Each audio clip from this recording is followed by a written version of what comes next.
action. I'm giving you the tools, right? I'm giving you the sandbox. I'm setting the table for you, but it's up to you to decide what you want to eat. Master Chief is human. He's not a machine. He's not a set of armor with a big weapon. He's a human with resilience and courage. You know, and I was so looking forward to this moment because for Master Chief, you know, the stoic soldier, the man of few words, all that. But there was this progression, you know, in terms of his emotional side, even through the first 3 games. But this was going to be the great leap. What happens when that soldier starts to discover his humanity? We had to create a situation that was going to knock him out of his comfort zone. The Master Chief has settled into this comfort zone of being the hero. You know, it's interesting. Early on, we talked about the hero's journey, and like, how do you have a hero's journey when he's already a hero? What are the sacrifices that you need to make in order to preserve something as precious as humanity? The journey is the important part. The growth is the important part. And so really, where does he still need to go as a human? That became the key to not just the story of Halo 4, but the entire trilogy. We're really examining what sort of burdens a Guardian carries. In a lot of ways, the story that we're telling with Halo 4 is about putting Chief in circumstances where he's forced to change. He's forced to take stock of himself. In a way, Chief is a Guardian. Cortana is Chief's Guardian. The Forerunners were the Guardians of their own universe, and they might have to make a decision that not everyone is going to agree with and that some people might condemn.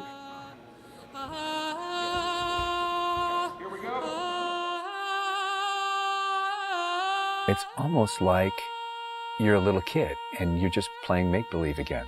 So you imagine everything. The table's here. The plinth for Cortana is here. There's a window here. Ready, go.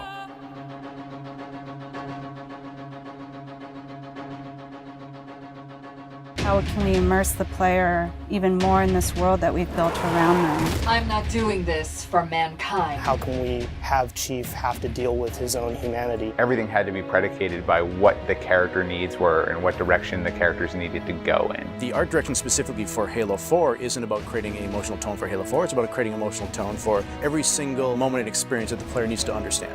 Similar to what we said is that, you know, we build what we need to see. We can't look too far this way, it starts to fall apart. But back in here, things are looking good. Film is like, I'm going to create something and it's going to be awesome and I'm going to polish it and I'm going to own it, but I'm going to share it with you, which is very different than game storytelling, which is I'm going to give you all the tools, I'm going to give you all the possibilities, and it's up to you to discover it. Answering questions and answering the directions that the narrative had already taken to find the path forward for us as we started to tell the story. We're always telling these huge, big stories. We've got Infinity, it's the biggest ship that has ever been launched. We've got Requiem, which is like the biggest Forerunner artifact we've ever found. But in the middle of all of that, we've got this very small personal story between Master Chief and Cortana. You tell a story with every detail that you put into a game. Immersion is really what allows somebody to believe your universe and also to become emotionally caught up in your universe. Ready to get back to work?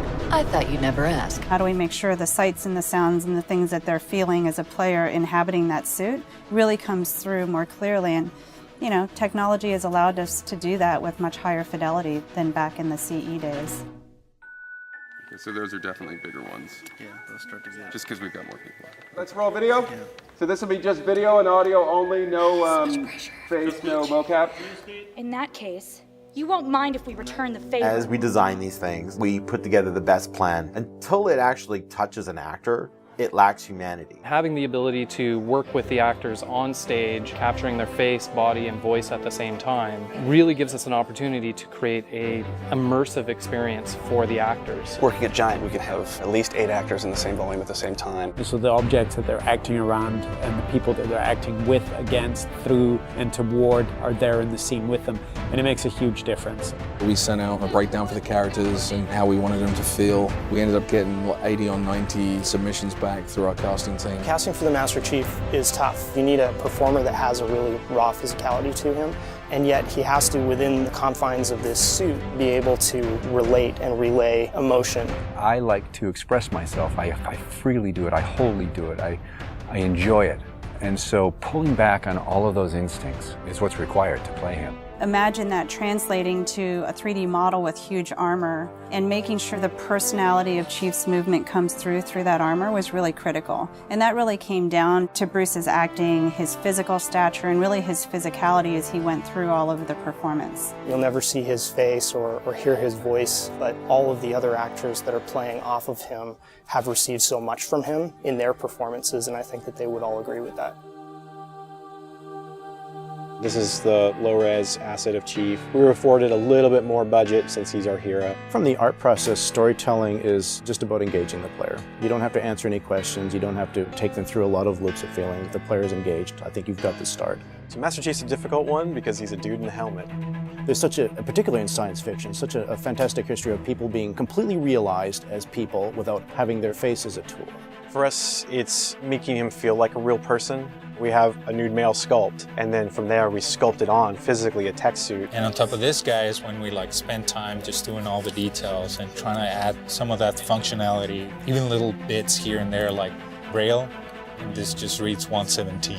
I think it's connected to having even more modern visual flow when it comes to his lines, his design, the way you follow the outline of Master Chief. Trying to put it into an area where it feels realistic, that it feels kind of tankish. What do you think of a tank? You think square, you think metal, there's some wear and tear on the edges. So those things we want to grab, put them on the Chief so it communicates that. The fingers are missing here on these. They have armor caps that come on, but he doesn't have armor caps on his trigger finger or thumb finger so that he could have more tactile sense when he's shooting and loading his weaponry. The last thing we just changed was his visor. His visor picks up the elements based on the room that he's in. We want to take every inch of the character to tell a story as much as we can. Above all, he still needs to connect to the player and they still need to understand him as being that character. It's somebody who's been very loved over the last 10 years.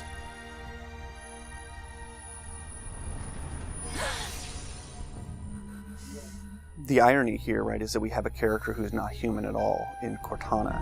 I was put into service 8 years ago. She is the most human character that we have in the story. Right? She's struggling with her own mortality. AIs deteriorate after 7, Chief. That's something that everybody struggles with. That's the most, human it gets. If we can just get back to Earth and find Halsey, she can fix this. Everyone has to figure out what it means to die.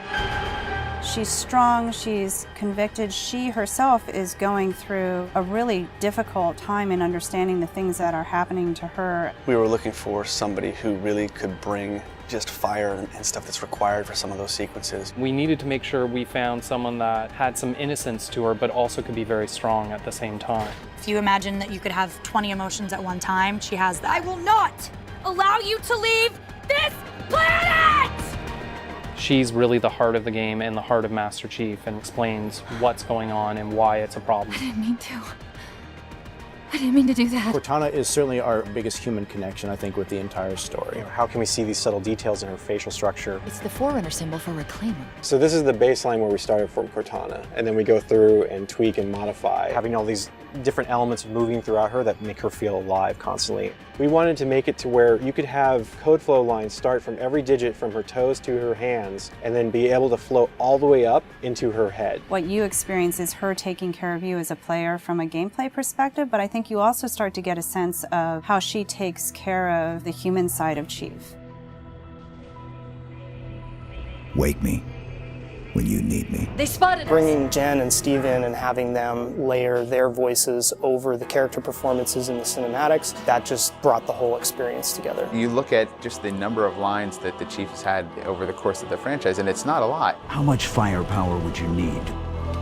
And yet people will immediately call you out on the Master Chief's voice being something very distinctive and important to them. The funny thing is that they've had this off-screen chemistry because they didn't actually meet until last year. Not only is this the first time they've ever sat together on a panel, this is the first time they've ever been in the same room or even met. So seeing them meet and seeing them have that chemistry in real life and seeing how they acted together in scenes, just felt like we just missed this opportunity for all these years to actually get them together and get something even more memorable and more exciting out of them. From the beginning, they were great choices for those characters. Steve has this very stoic personality that comes through in his few words. The same way Jen's voice is confident and it's strong, but it can also be playful.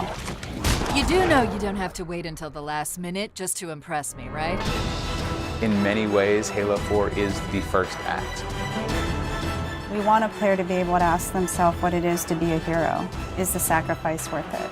I often think of him as like Atlas, you know, like he's got the weight of the world on his shoulders all the time. Chief and Cortana are the same person, but she has always been the reflection of his humanity.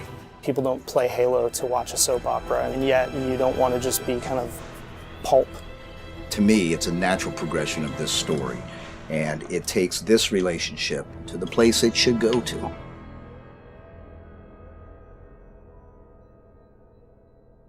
Don't make a girl a promise you can't keep.